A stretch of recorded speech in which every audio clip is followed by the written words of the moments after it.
Okay, Hello guys, ang ganda ng panahon. Ganda ng panahon. Work tayo ngayon, work.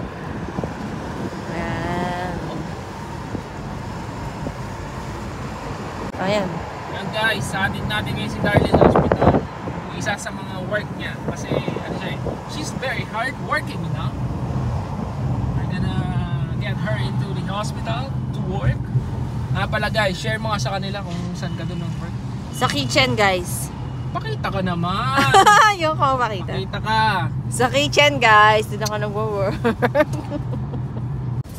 So, ayun guys. Yan ang ano natin. Atake natin ngayon sa kitchen. Yes guys. Yan. Kasi gusto ko nakaganyan guys. Kasi yung buhok ko, hindi siya sumasabog. Si Sobrang busy doon. So, pag di mo namamalayan, yung mga buhok mo, dito na, para ka ng ano nangyari sa'yo. Si Elias mag-work sa hospital with filter para nabugbog. So ayun guys, kami sa downtown. Ganda ng araw po.